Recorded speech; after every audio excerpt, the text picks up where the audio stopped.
Welcome back to Track Talk. Tonight we'll be doing something a little bit different.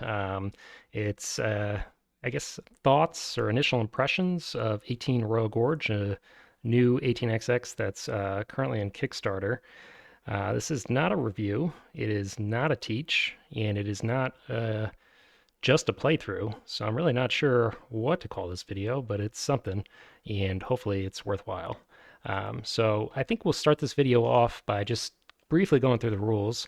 I have gone through this rule book once before, and hopefully this will familiarize everyone, including myself, with the rules of this game, and then we'll jump into a played game of this title on Dot Games.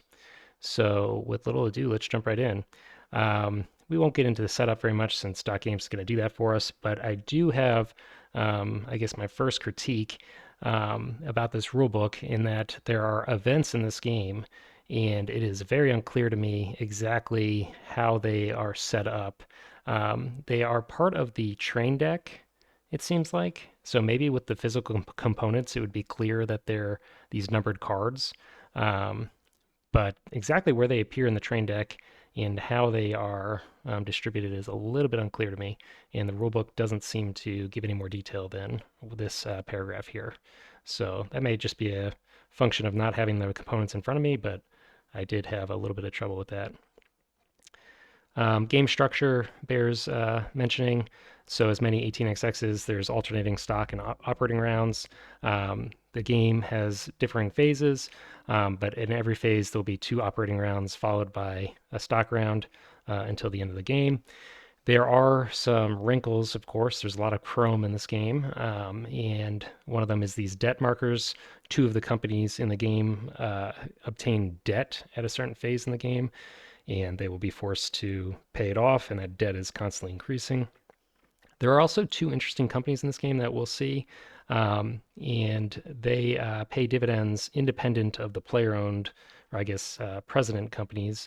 So they pay their dividends at a certain phase of the game. Notably, they pay dividends once for every cycle, whereas president companies, or your traditional companies that you would see in other 18x's, pay twice. So my first impression here is that these companies basically have to pay for twice the dividend of the other companies to be kind of worthwhile. We'll see if that bears out, but I am a little bit skeptical of these new companies that the 18 Royal Gorge creators have kind of introduced into this title. There is a train export, and that will happen at the end of the second operating round, and that's pretty much it.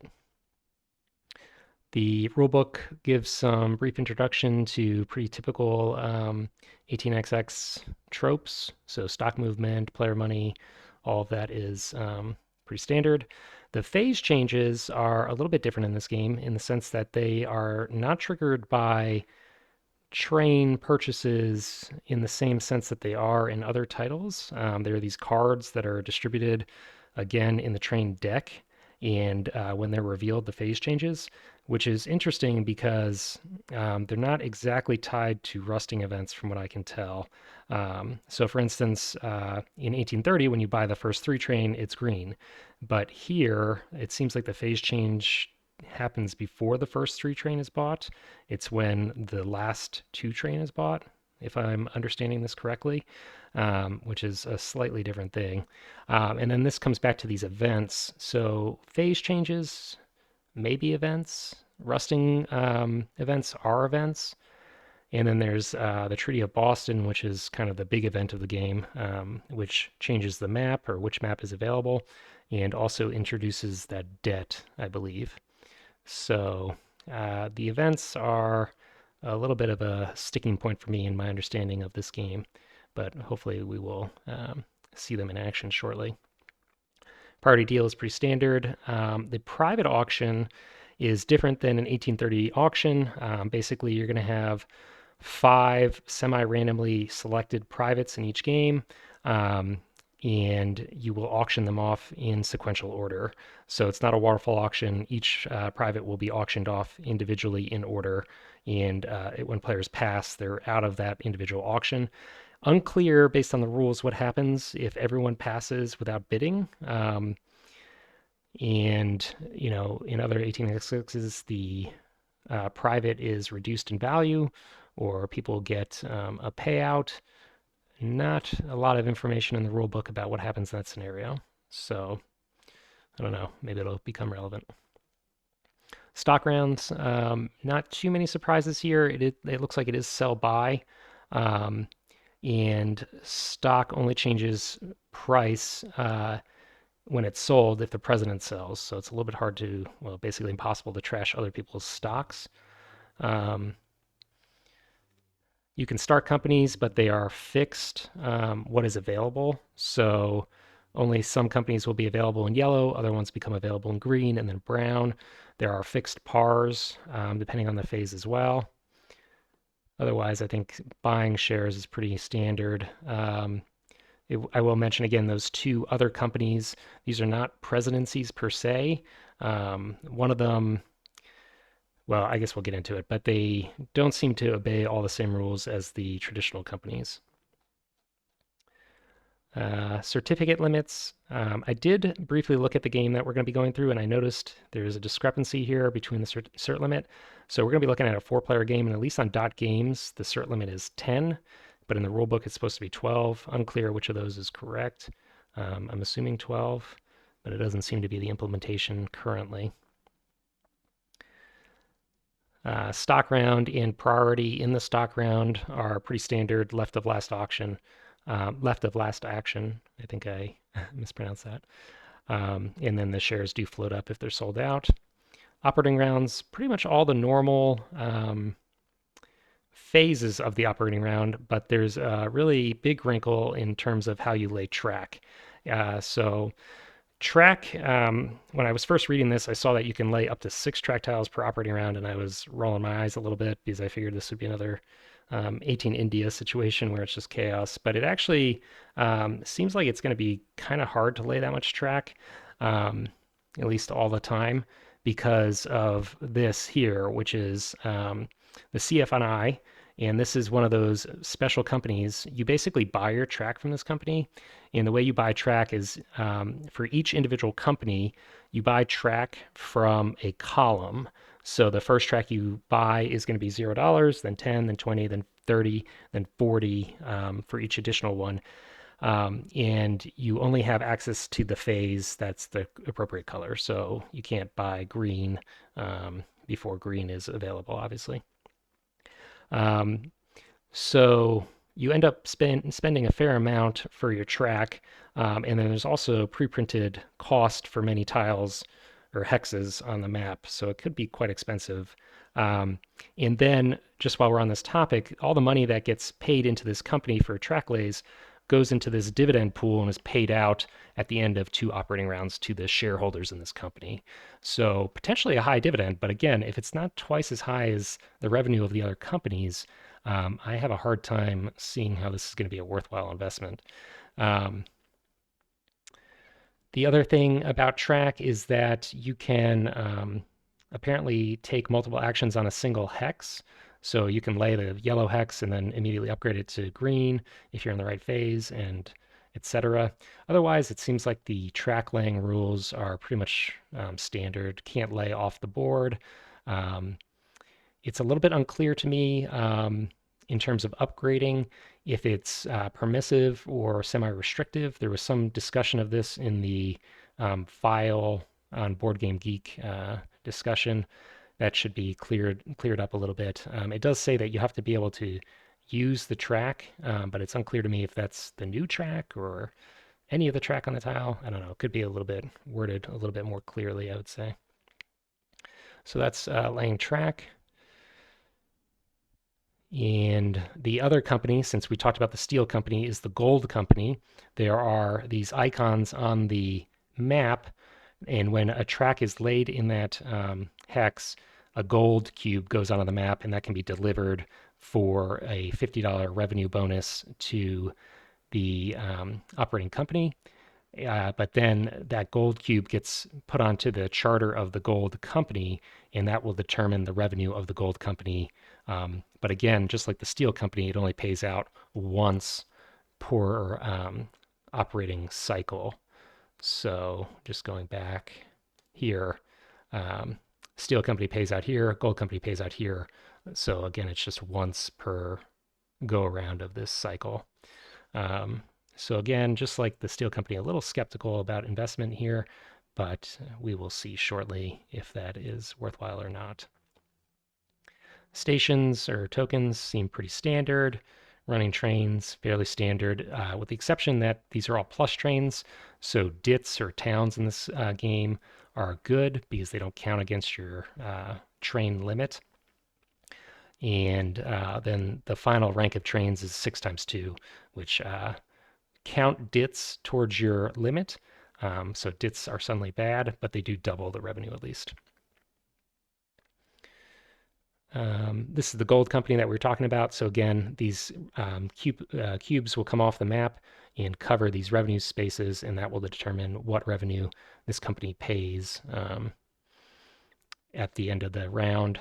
So just looking at this, for example, if this is paying 140, the equivalent company would just have to pay 70 to be appropriate or a worthwhile investment compared to this. You can pay or withhold. There are multiple jumps in this company or in this game. And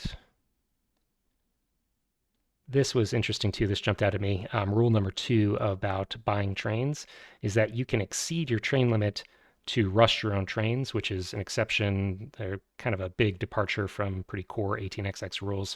So again, in 1830, for instance, if you're sitting on 2-3 trains, you cannot buy the first 6 because the train limit is 2, and to buy the 6 you would have to have 3 trains. But in this title in particular, it sounds like that analogous situation is legal.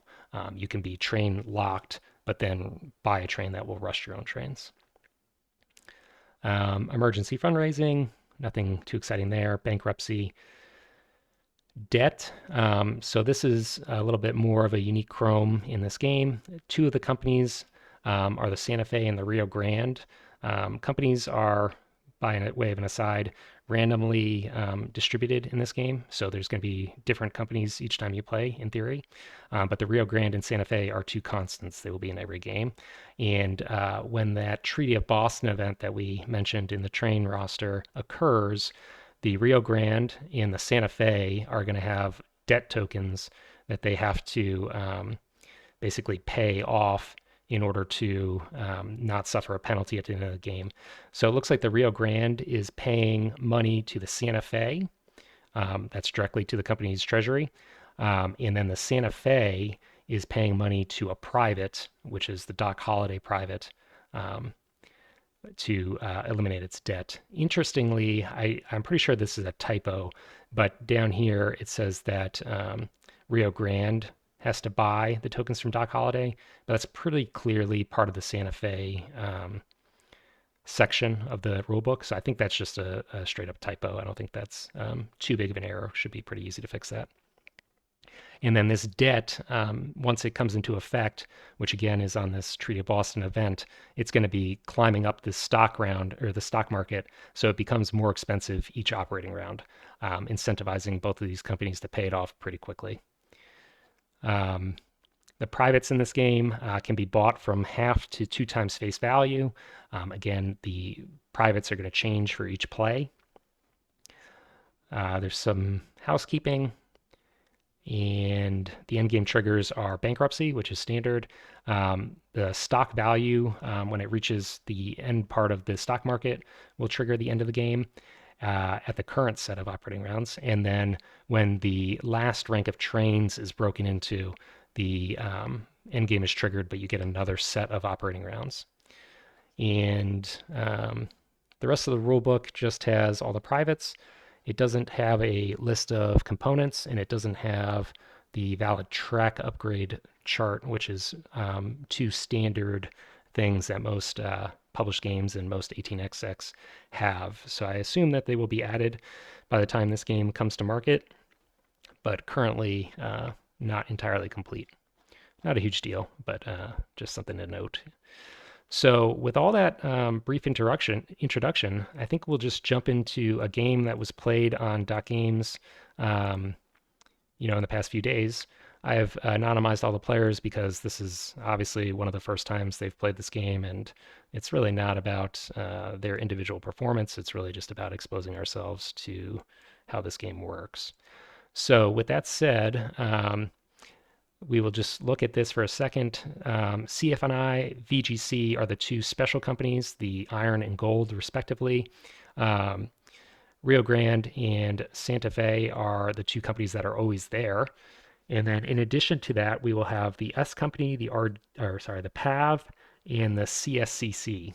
So looking at the map, Rio Grande is always going to start here.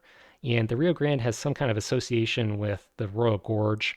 So the Rio Grande is going to get 2 tokens on these 2 spots for free at some point. So I guess generally Rio Grande is going to want to build track towards the Royal Gorge, it seems like. CSC is here in the middle. Not really clear, how track is going to develop in this game necessarily, but it looks like there's a fair disincentive for it to head north directly towards the Rio Grande with all this expensive terrain. The PAV, again, some expensive terrain here. Looks like it might be able to link up with this offboard fairly easily. The S is down here on its own, kind of isolated from everybody else, maybe not the most attractive start. And then the other thing to pay attention is to these gold tokens, because again, this is going to add $50 to your revenue, which seems pretty good. Um, uh, and there seems to be a concentration of them kind of in the center here and then out here in the west. Maybe they're just kind of distributed across the map. They seem to be pretty plentiful. One thing that was also unclear to me, if we go back to the rulebook for a second, was that it says that these gold cubes come out when the track is laid. And I am not entirely sure if that is just the initial yellow track or if that is for every upgrade. Because if it's just for the yellow track, these gold cubes will, seems like, run out at some point. Whereas if it's every upgrade, then you have a pretty easy way to just endlessly have gold. So I don't know. It was unclear to me in the rules, but we'll see how the .games implementation works. All right, so let's jump right in. We're going into the auction, and again, the auction is not a waterfall. We're going to auction off Ghost Town, and then once that has been bought, we'll do Territorial Prison, etc. Let's just look at the privates here. Ghost Town says that you can put a special hex or a special token on a hex once the gold token has been taken, and it will add $10 of revenue for your trains moving forward. That's okay, I guess. It seems like there's a lot of gold around. Territorial Prison, this is kind of funny. It's like a basically forced labor private. Allows you to build at half price. You still got to pay the steel price for the track tile, but it looks like the printed map cost might be reduced. 13-pound gold nugget will increase your revenue by a ton. Just one time. Hanging bridge lease allows a company to run through Royal Gorge, which is this kind of monstrosity in the west of the map. This is, I guess, usually the sole domain of the Rio Grande company, because again, they're going to get tokens here and here, but this private is going to break that for someone. And it looks like you got to pay a dividend to the Rio Grande for doing that. And the final company is Silver Mines, and looks like this gives you revenue, but only in the late game. But it also counts towards your cert limit. Ooh, that seems really bad. So you only have 10 certs to begin with. This is going to eat one of them up, pay you 0 revenue until brown, which is a goodly way away. And it's also the most expensive private that you can buy. So the only thing you can do with this is loot your company with it, and it's probably never going to pay for itself otherwise. I mean, it has to get 3 payouts to just get its value, and those payouts are going to be super late in the game. Yeah, this seems terrible. Maybe I'm missing something, but does not seem good. So this does raise the point, what happens if nobody bids on this? Which is what I was kind of wondering in the rule explanation. One other thing while we're looking at the rulebook is that some of these privates can be bought into companies and some of them cannot. And the determining factor of if it can be owned or not is this symbol on the card. So this William Palmer private, for instance, can only be owned by players, while the Coal Creek mines can be owned by players or the company. Um, there's just a difference in the appearance of that physical component, but that is not indicated on the dot games implementation anywhere that I could find.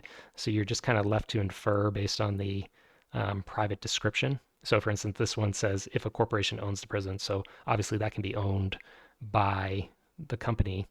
Um, whereas this one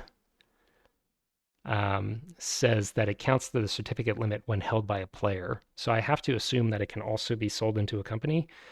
If it can't be sold into a company, it's just awful because then you've just paid $70 for a payout of 25 per revenue in brown. Maybe you get 4 payouts. Maybe you net $30 on this private before the end of the game, and then you've just locked up a cert limit for the entire game. So I have to assume basically that this can be sold to a company, which still seems really bad. But okay, let's jump in here. Bob's going to be leading us off. He bids 45 for Ghost Town. I have no idea what the value of any of these privates are. I don't think anybody does since it's a new game. Colin, he's going to pass. Dan passing, and Andy overbids for 50. Bob staying with it, 55. And Andy staying with him. So seems pretty expensive. Started at 45, went all the way up to 70. Now, this is the one that gives you extra revenue for all those gold spaces. So maybe it'll pay for itself. Maybe it won't. I don't know. Um, Value to income ratio is 3 to 1. That's not too bad. So basically 3 operating rounds and it will pay for itself. Okay. Territorial Partisan, this is the one with the half off on the hex cost. Bob again is up and will be bidding on it for 70. I actually don't know if Bob was first to bid because he's just first in order here, or if it's because Andy won the last one. I have to assume it's, I guess, functionally left of last action. And Bob gets to go first again because Andy won the last one. And it's not just Bob gets to bid first on every one of those. That seems like it wouldn't be very balanced. Colin is joining this one. Dan also joining. So everybody's interested in this one. Andy passes, Bob passes, and Dan wins it for 80. Looks like Bob is starting us off again. No. Okay. So Andy is starting us off, okay? So it does move left of the last winner. And he's declining to bid. Bob bidding 40. Colin passing. Dan 45. And Bob up to 50, which takes it. Hanging Bridge. This goes through the Royal Gorge. Colin bidding 50. This player has no privates yet. So Dan now bidding 55. And looks like there's a little bit of a bidding war here. Bob wins it for 80. So he's got 2 of the privates now. And Colin is still left with none. So this is the private that I was saying looked really bad. Is he going to be forced to take this one? Looks like he does bid for it. And there's another bidding war. And Colin does win it. So for 90 bucks, everybody has a private. I don't think I mentioned, but this seems to be incremental cap. So you just buy the presidency, your company's floated. Treasury shares are good because they pay to the company. And the exception is these first 2 companies, which again are not strictly president companies. These are the special iron and gold company. So Andy is going to be floating Royal Gorge. Obviously, not a lot of strategy has been published by this game since it doesn't exist in physical form yet, but the limited strategy discussion that is available on Board Game Geek suggests that the Rio Grande is pretty powerful. So Andy is jumping on that right off the bat. Bob is going to be buying the Iron Company. This is the company that gets paid for track lays. So going to be passing on the ability to float PAV. Again, the Royal Gorge Rio Grande and PAV are the only two companies that are available to float in this yellow phase. The SF and S are available in green. Colin is going to also buy steel, and Dan will as well. I guess I should be calling it iron, not steel. It's literally in the name. Okay. Andy continuing to float his Rio Grande. Bob buying iron. Everybody's buying iron. Dan does buck the trend and goes for the PAV. So both of the available companies have now floated, and they have both floated for 80. Bob really doubling down on iron. Colin right there with him. Dan going back for iron. So just sitting on a bare presidency of PAV. And it looks like iron sells out. It does. So that will float up. And we'll see. This will be a good case study of whether or not investing in these companies is worthwhile. I don't really know what the revenue looks like in this game. Bob buying some PAV, helping Dan capitalize that. Colin going for gold. So Colin has no shares in president companies. Dan also going for some gold, and we pass into the next operating round. Dan has priority, and Dan is the PAV player. Okay. So first operation of this game, and we're going to see now how these 6-track auctions or 6-track points really pays out. Looks like steel starts at 50. Maybe that's the default. Yeah, I think it is. So steel starts at 50 and gold starts at 50. So you're guaranteed to get at least $5 per share of those two companies. And then, of course, they can go up from there. So Rio Grande laying Castle Rock, and he had to pay $10 of steel. Oh, sorry. The first track lay was free, and then he paid $10 of steel for his second track lay. And he also paid $20 for the hex cost. So he paid $20 here and then $10 here for that track action, $30 total. I won't go through this every time. I'm just learning this game, so I'm curious to see how it works. So it looks like this one's going to be 40, $20 on the map and $20 on the market. Then he gets to Cripple Creek. Cripple Creek had 2 of those gold icons on it, so 2 gold cubes go on it, and they will be deliverable for a $50 bonus when he operates. He has taken 4 of his 6 actions, and looks like he's going to be content with that, has gotten himself a route from Denver to Cripple Creek. Buys a 2+ train. There are 3 left, and remember, there is an export in this game, so we'll see if players want to push trains or not. Looks like he's content with, actually, he does buy 2 trains, so he's going to have to token somewhere if he wants to run 2 trains, unless he runs 2 trains out of his home, Denver. Suppose he could run over to the other offboard, for instance. We'll see. PAV is up, and this company is operating down south. Looks like he is operating now in a second column. So again, each of these players or each of these companies have to operate within the same column. And of course, he doesn't want to operate in A, where he'd be paying $40 for each track. So he's going to start operating in this second column. He is laying north and just going to take 3 track actions. Does he also buy 2 trains? He, in theory, only has 1 route right now, but would not be inconceivable for him to get a second route. The only issue he's going to run into is that if he wants to buy 2 trains, he's going to pay 160 of his $190 treasury, and then where does the cash for those track lays come from? So he's probably stuck at a single 2 train, which is in fact the case. So we're into the second of 2 operating rounds. All the privates have paid, except for that crappy silver mines, getting nothing. And we're into Rio Grande. Rio Grande is taking a kind of circuitous route towards the Royal Gorge, but I assume he's doing this to hoover up all these gold tokens. And he does, in fact, make it all the way to Royal Gorge. So looking at the steel company, its dividend is $220 per share. So in order to be worthwhile, I guess, the Royal Gorge or Rio Grande is going to have to pay 100. I will caveat that in the sense that Rio Grande only is paying out once in this set. So this first set of operating rounds is an exception to that concern I had in the sense that it's only going to operate once, which I guess makes steel and gold better investments early and then worse late for that reason, but probably other reasons as well. So Rio Grande is done with track and tokens in Cripple Creek, so it can run both of his trains. And looks like he's running for 130, but that's 180 because of the gold shipment, which he pays out for double. So his revenue is strictly less than the steel market.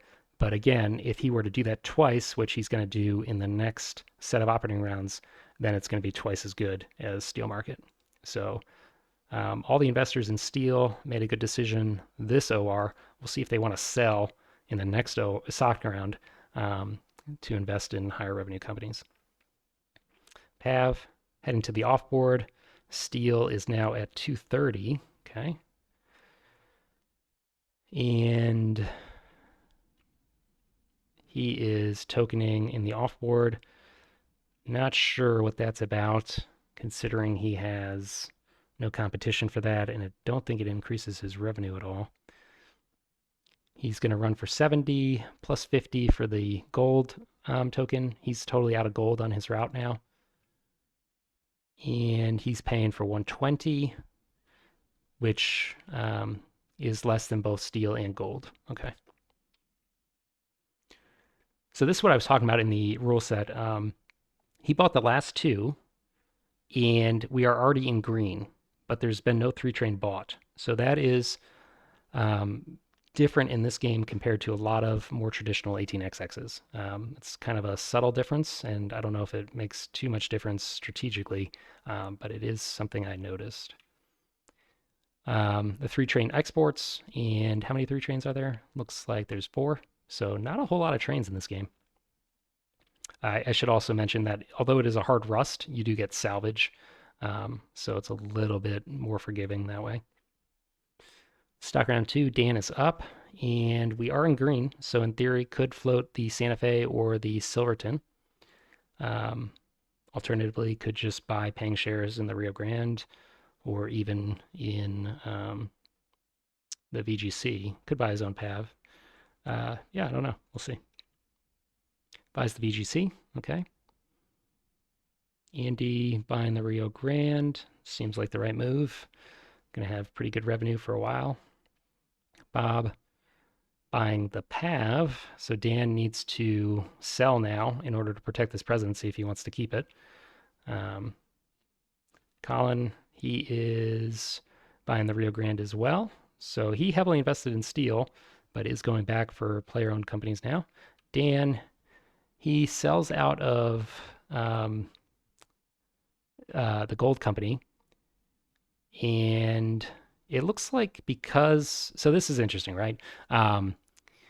This company, in theory, Dan is the majority owner, but I guess he's not technically the president because it's a special company. Because if he was the president, when he sold, this stock price should have changed. So I think that the CFNI and the VGC are exceptions to that rule. I think the distinction there may need to be made a little bit clearer in the rulebook, unless I missed it. But that is an interesting distinction between these company types. Regardless, Dan is selling out and does protect his presidency of the Pueblo. He has enough cash for another share if he wants it, so should be pretty secure against Bob here. Andy's passing. Bob, he buys the Victor Gold Company, and Colin also out of cash. Dan, he buys another of his Pueblos, which I think is probably the right move. I am suspicious that, and I've been talking about this a lot, that as the game goes on, these two companies are going to be worse and worse investments compared to the presidency shares. Looks like everybody's out of cash. Colin is shaking things up a little bit, sells a iron and buys another Rio Grande, okay? But that is it. So Dan retains priority, and we are into the next operating round. Rio Grande, we are in green, so has access to green tiles now. and we'll see what he wants to do with that.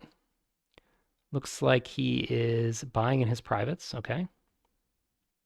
Does then upgrade Cripple Creek and starts laying towards the northwest, but content with just those two track lays, and is going to run for 160 plus gold, so 210. All right. And doesn't buy any trains.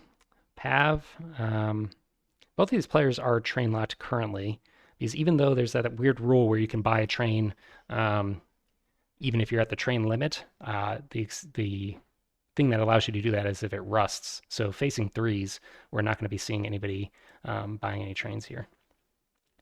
Pueblo or Pav, also buying his private, that kind of funny slave labor private, I guess.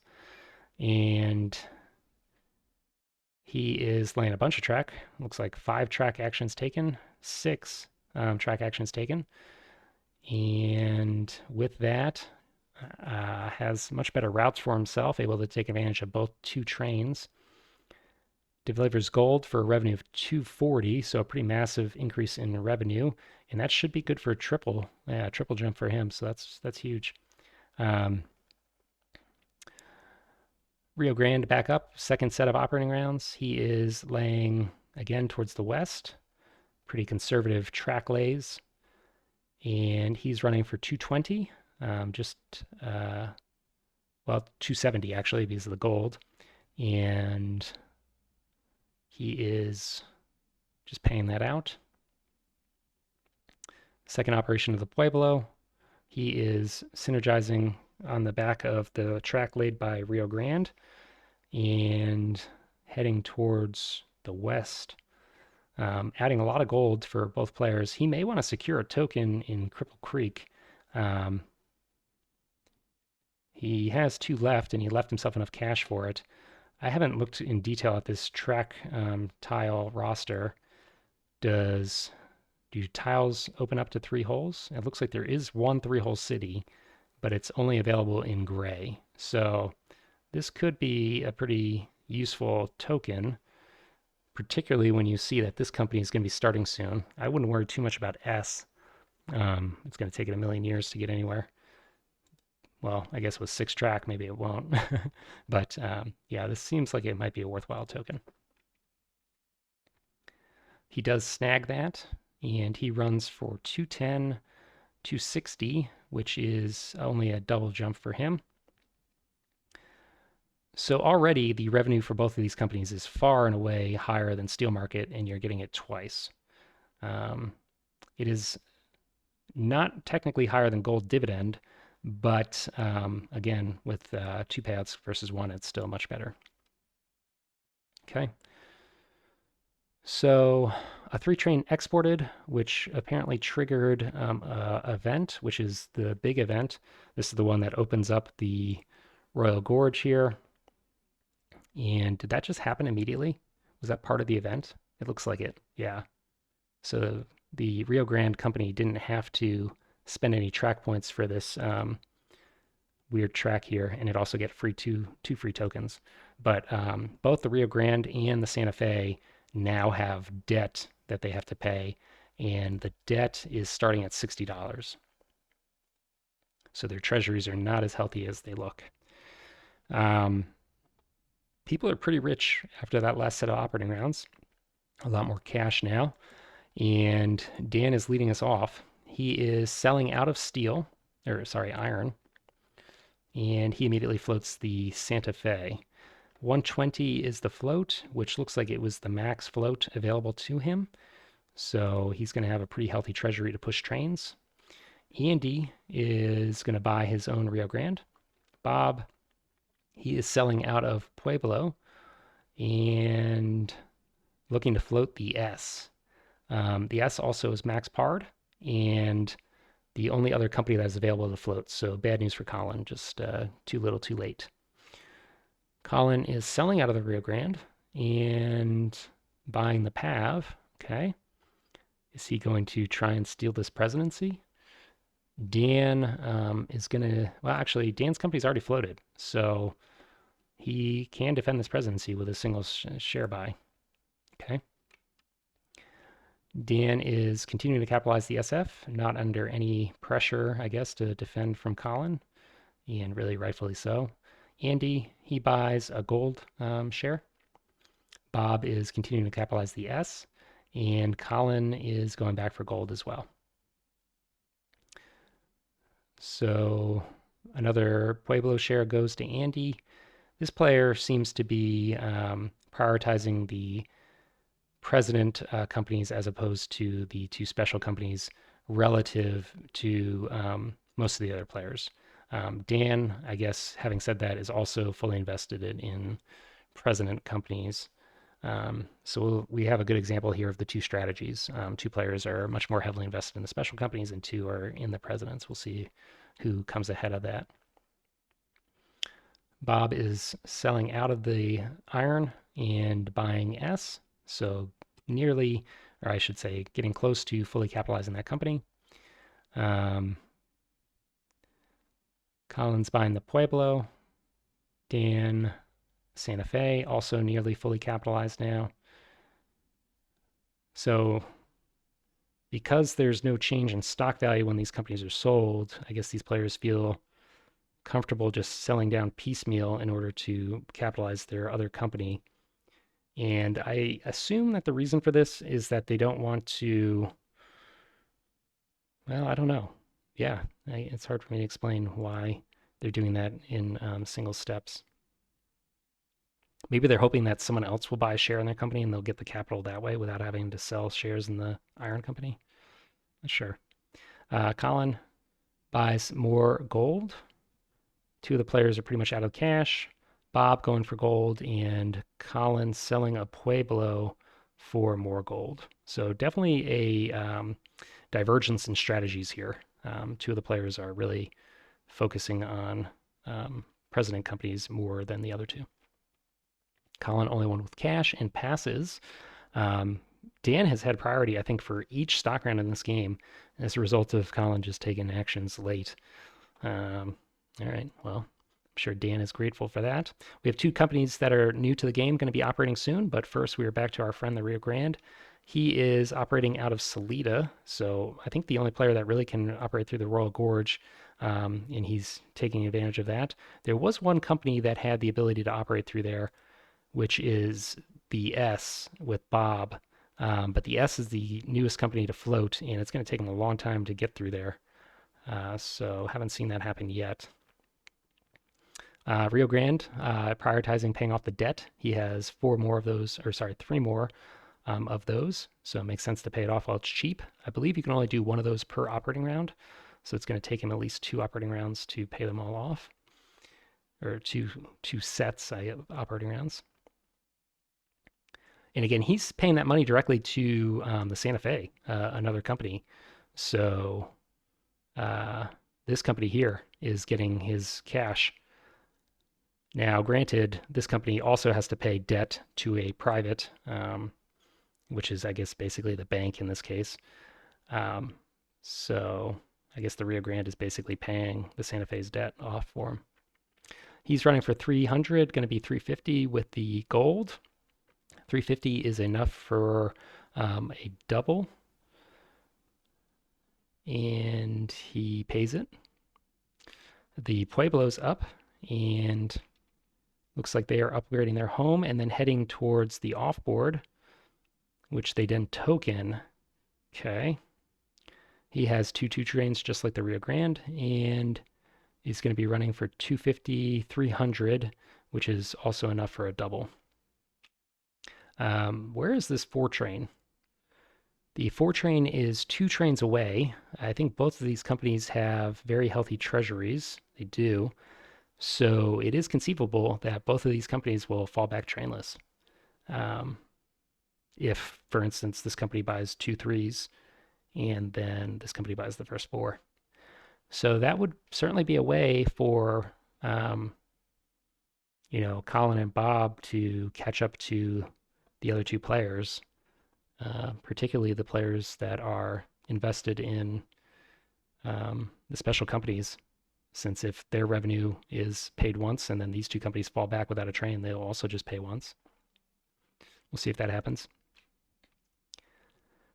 So Dan may not be eager to let that happen though, just because he is owning this company. So he may not want to push trains to cause it to fall back. But the way operating order is, I don't think there's a way that he can really prevent it from happening. Like there's no way that the PAV is going to be the first player to buy a 4. Um, so he may just want to bite the bullet and make it happen to make sure that the Rio Grande also falls back. If they both fall back, it's a little bit of an easier pill to swallow. How much do these trains cost? 180, 400. So very conceivable that they would all be bought. Santa Fe, he is looking to bypass Cripple Creek because he's been tokened out and immediately able to do that. That's what's so crazy about these games that allow all these track actions. It's like really devalues the tokens, I feel like. You can just upgrade around cities. I had the same complaint with 18 India. It just is not something I really enjoy in 18XX. No more track actions for the SF. And is he going to token? He does in Pueblo. Let's see how many trains he wants to buy. He buys a 3 and a 2, so he's not going to push trains, but he is going to shuffle some cash over into the Pueblo. The Pueblo now has $400, which is just enough for a 4 train. So we'll see what happens here. The way it's set up, it looks like the Silverton is going to buy a 3, and then the Royal Gorge or Rio Grande is going to be able to buy the first 4, which is really bad for the rest of the table because Andy's going to get to run his 2s and then rust everybody else's 2s. So this probably could have been done better to not allow that to happen. And the reason why I don't think the Silverton is going to buy the 3 and the 4, even though I'm sure he'd like to, is because it would only leave him $20 for track. And as we noted, he is in the middle of nowhere. So he needs a ton of track. Yeah, I question that. I wasn't going to criticize people's strategy, but I will criticize that. So S is up, and they need to work on the graphic design of this token. This looks like just an empty token, like an unstarted company. You know, compare the S to the CSCC. I guess the font is slightly different, but they should add some color to this or something so that it looks more apparent that this company is floated and active. It's not relevant down here, but what happens when they, drop a token in Cripple Creek or something? People are going to think it's able to run through. All right. So he's laying track down south here. Again, just trying to pick up gold, it looks like, getting himself a run. So 4 track actions for him, and he buys the 3. He actually spent less cash than I thought he would, but it's still clearly not enough for the 4. So we are into the second operating round, and I think that this is probably going to be enough to give Andy the game. He's already pretty significantly ahead of Bob and Colin. It's kind of close between him and Dan, but 50% of Dan's portfolio is not going to pay out at all because Andy's going to rust his train. So he's going to have a ton more cash into the next stock round and should be able to just snowball from there, I would say. Let's see if that works out. And, not to make too much of it, but this is only possible because of the way the rules are written for this game, right? Like in most 18xx's, this company would be train locked and not able to rust everybody else's trains. So maybe that's why this happened. Maybe the other players missed that in the rules and thought that he wasn't going to be able to buy a train here, but he can. So he pays off another debt, laying the home tile of the CSCC. Is he in priority? He's close to in priority, so maybe he's just setting up for a second company because Dan is ahead of him, but Dan is going to have very little cash. So he's running for 330, 380 with the gold. 380 is enough for a double. And he does buy the train. And he doesn't even have to withhold to do it. So that is brutal. The 4s are permanent in this game. So he got a 4. He got the first permanent in the game with no downsides. that is probably enough to put him in a winning position, I would have to assume. And while we're on the topic, he is paying for 380, which again, compared to the dividends we see here, is going to be much higher. Um, so even if a bunch more gold gets delivered and a bunch more track gets laid, there's no way these dividends are going to get up to like 700 plus to equal the revenue from that company. So it definitely seems like the special companies fall off later in the game, at least based on this single playthrough. Maybe there's different strategies you can take, but this seems like it should be pretty much the trend for this game. Pav, falling back trainless. He is laying out west and has left himself just enough money for a 4 train. So that last 4 might be exported, and then we'll be looking at the 5s in the next set of operating rounds. Santa Fe, he is tokened out of Cripple Creek, but he is able to bypass it, so should have a pretty good run for himself still. Gonna have to find a way to take advantage of all these dits. Running for 190. Going to be picking up some gold, certainly. So he's got a excellent run from one side to the other with a ton of dits. So really making that 3 train work for him, even though there are much better trains available now. He pays off his debt, and he is now debt-free. Running for 240, which he pays. And the last company to operate is the S. The S is doing what?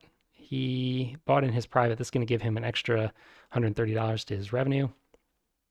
And looks like he is linking up to run through the Royal Gorge. With his private, he can run through this. So I guess that's the better revenue than linking up with a gentle curve and heading this way to pick up all these dits. He's got a 3 train.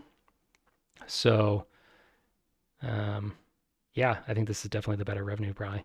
He's going to have to waste a stop here. Well, I don't know, actually. Because it's going to take him a fair amount of stops. He's not going to be able to hit this stop.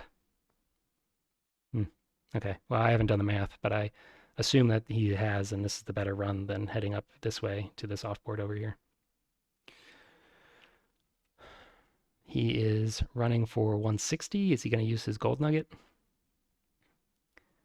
He looks like he's not. And then he buys in his private. Did he end up using it? No. So he just buys in his private. All of the revenue of the iron and gold pay out. A little bit underwhelming. That 4 train exports, leaving us facing the 5s. Only 2 of those left. So we are pretty rapidly approaching the end of the game because I believe that the first 6 that's bought triggers endgame, like it says here. I'm very astute. The other endgame trigger is this phase up here, and Rio Grande has been double jumping. So double jump, and then if he floats up, he'll be there. So this could be the final stock round if this company is able to double jump twice. We'll see. Dan is buying more gold. I don't know about this. I think that they need to be buying these other shares. The revenue here just is not that good. Granted, he's kind of poor, so maybe these $200 shares are unattractive. But what about the PAV? I mean, that's only $35 more. I don't know. We'll see. Andy, he's selling out of the PAV and actually selling out of gold, and he's floating the new company. Is that max par? It is. So this company is going to be ready to push trains. But once again, good news for the Rio Grande because he didn't fall back. He's operating ahead of this company. So I guess he's not vulnerable to rusting with the 4 train, but even if he was, this is kind of irrelevant. Not going to affect him. So, yeah. Everybody's leaping on this CSCC.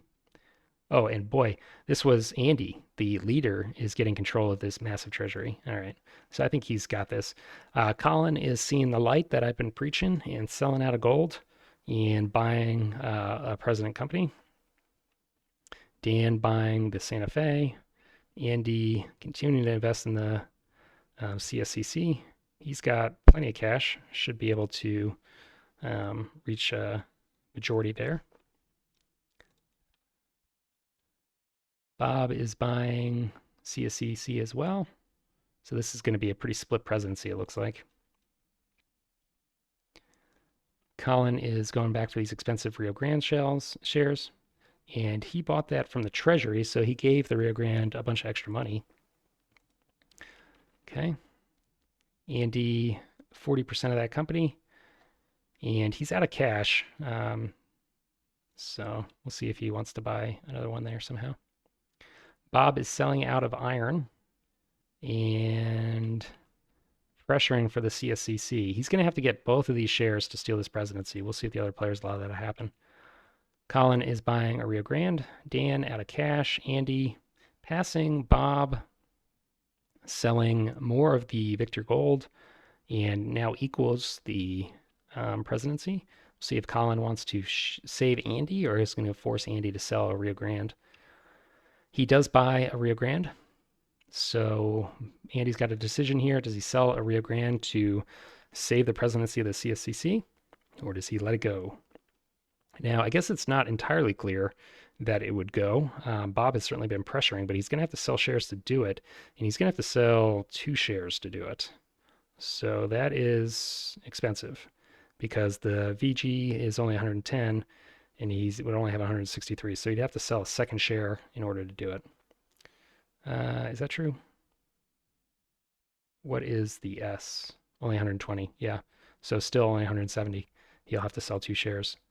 I mean, knowing that, maybe Andy doesn't care. If your opponent is selling 2 shares for a presidency that you own 40% of regardless, maybe you just let him have it and just keep your monstrous Rio Grande healthy. Yeah, he passes. Okay.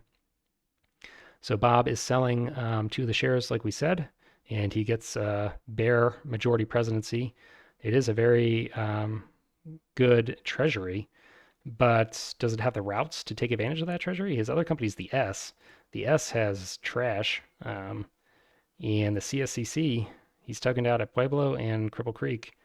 I'm not sure. I don't think that was worthwhile. You need the routes for your trains. Colin sells the iron and goes back for the SF. Okay. Everybody else is passing, and Dan ends up with priority yet again. This guy is living the charmed life.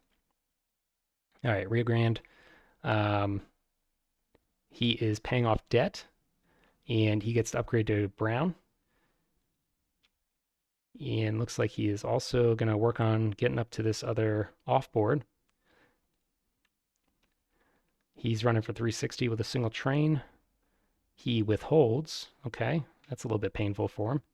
We were expecting him to double jump twice, but he is instead going to fall back.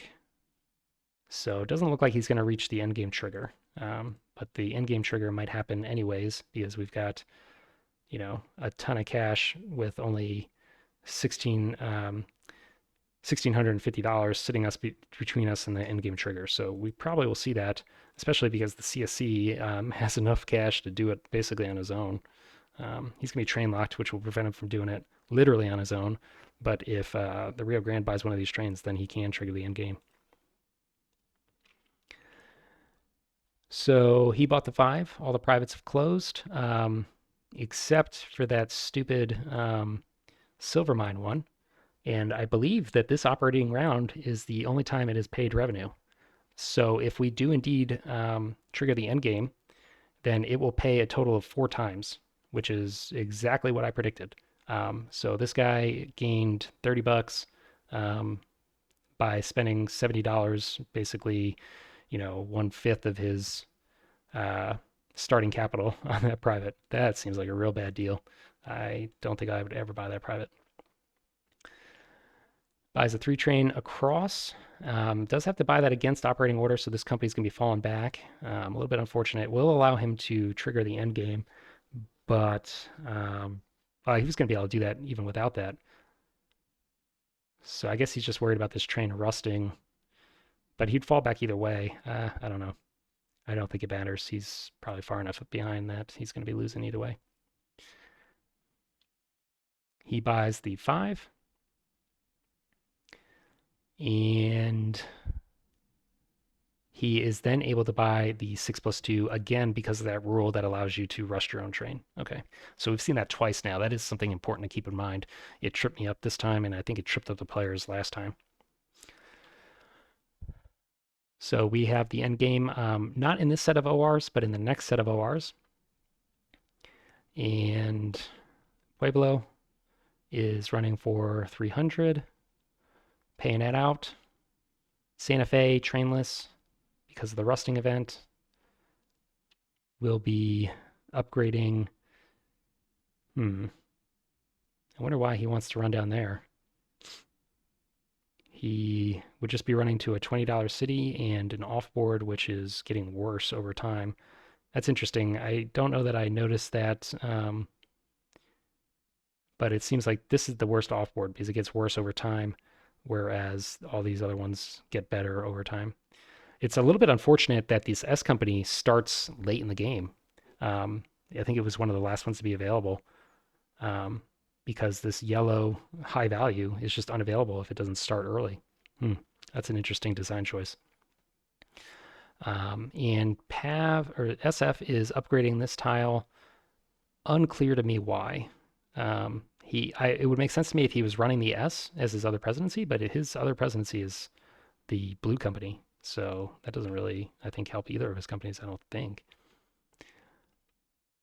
He buys the 6x2.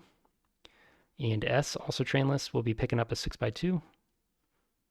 We are into 4.2. And it's basically guaranteed at this point that the next set of operating rounds will be the last. I don't think it's possible for anybody to bankrupt because everyone has their trains. So let's play through this operating round, just see if anything cool happens, and then we'll skip to the end, I think. He is continuing to head up north. I imagine he's trying to get some gold for deliveries. He does have gold here so that he can take advantage of. He's got 2 trains. He's going to have a pretty monstrous revenue. 630, 680, which is a triple jump. So even though he fell back, he does get to triple jump, which is going to be, I guess, the net effect of a single double jump for the set of ORs. He pays that out. CSC, 2 trains here too. Really good trains, but really bad routes. So we'll see what he's able to make of this. Oh, that's interesting. So he was able to double upgrade Cripple Creek because of this crazy mechanism where you have 6 track actions to take. And he's going to basically open up a better route for himself that way. He also upgrades in Silver Cliff. So with that, he's done taking route actions, left himself $45, so he can token somewhere, which he does in Cripple Creek, and all of a sudden his routes look a little bit better. So I guess this is, just the way this game is. And this seems to be a trend with the newer 18xx's that tokens are just kind of not that important because you can just do whatever you want on the map. So he's running for 820. That's absurd. Is there a quadruple jump in this game? He's running for 870 actually, and he just triple jumps. So I guess he's limited to a triple jump. But wow, that's some monstrous revenue. Does that change the outcome in this game? It does not, because our buddy Andy is 40% of this presidency. So even though Bob stole the presidency, he's not going to be winning the game with just a 10% lead on his opponent. So I don't think that monster revenue changes anything at all. The Pueblo, he gets those 2 gold tokens that we talked about. And he's going to be running for, looks like 380. Pays it out. Tell you what 380 is not. That is not 870. 380 is pales in comparison. SF, he is running out of Buena Vista as well. And his route is netting him 460, which he pays. The S really was the kind of dog of this game. Really just underwhelming. Um, he is passing any track actions, only $15 in the company, and he's going to run a 6x2 for 340. Pretty bad. 6x2 exports, we are into stock round 5, which is basically guaranteed to be the last stock round in the game. Um, Nobody is really interested in these two special companies anymore, and rightfully so when they are paying for like 1/4 what the other players' companies are paying. So, in terms of stock actions, I have to assume we're going to see people selling out of these two companies and rushing to buy player owned companies. The two best companies, of course, are sold out, and people are pretty close to their share limits with the exception of Bob. This is the player again who had to sell multiple shares to take over the CSCC, but that's really not paying off for him because his um, opponent Andy owns almost as much of it as he did. So we see the downside of converting shares 2-for-1 there. Um, so everybody has cash to meet their cert limit. There are shares available. They're just not good enough to change the outcome here. Andy is leading by $600 on Colin, and the only reason Colin's close is because he's the second investor in the Rio Grande. So I don't think we care that much about this stock round. We've already seen the mechanisms. Let's skip to the end of the stock round. Just confirm that everybody has met their share limit. It looks like they have. No real changes in presidency or surprises. Everybody has sold out of the Victor Gold, but interestingly, Collins decided to stay with the Iron Company.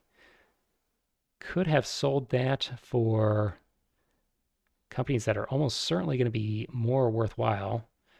So Silverton, Pav, um, yeah, I mean their revenue doubled is much more than 300. And I'm also assuming at the end of the game, the amount of people laying track is going to slow down. So probably the steel market revenue is going to be lower than what it is now. That would be something interesting to look at. So the last run was 300. Um, let's see what it is at the end of the game. Okay, so it actually did pay out more. All right, that's surprising to me. I did not expect that. That the payout would increase in the late game. Still, I mean, if the other players are paying out for 300 apiece, 600 is greater than 500, so still a better deal. But interesting to see. So Andy, the Rio Grande player, does take this basically in a landslide, far and ahead of his competitors. No surprises there. And that brings us to the end of the game. Um, so this is, as I mentioned at the start of the video, not a review. It's just my kind of first impressions of the game. I think that the game has some interesting thoughts, some interesting things that it adds to the 18xx, I guess, library or genre. I really like the idea behind this steel company in particular, where you're paying money into it to lay your track, and you then get dividends or the opportunity for dividends based on that. The gold company is a little less interesting to me, but also, I guess, kind of in the same vein. That it's a company you can invest in that is determined based on the operating round in players' actions in it. So that's kind of cool. I don't like how many track actions you get as part and parcel of that mechanic. I wish that was tightened up a little bit. Um, but I do think that it allows for an interesting company mechanic like I just mentioned. Um, the event system in this game is a little wonky.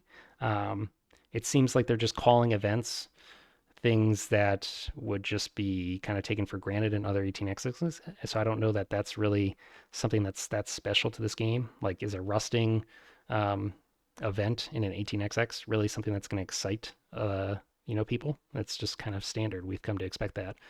The only real event, I guess, is this Royal Gorge event, but there's plenty of 18xx's with, single events. I'm just thinking of like 82 and 49. So I don't know that that's too exciting. There are some kind of little wrinkles in this game in terms of being able to exceed your cert limit to rush your own trains, in terms of the phase changes occurring before trains are bought. Um, there is an export in this game, so there's some interesting things going on here. And I don't think this will be a surprise to anyone. I do think that this game is kind of explicitly designed to get new players into the hobby and maybe attract people that are a little bit more interested in Euro games. And you can see that based on the kind of graphic design and components. There's a lot more theme, I would say, to this game than there is to most older 18xx's. So I think that's all good. I don't mind that at all, as long as the actual map is still clear and you can see where the track is. I don't hate having cool little art on the private cards and this kind of made up story about Doc Holliday or whatever they're talking about. I think that's fun and it has the potential to bring more people into 18xx, which is something I'm always a fan of.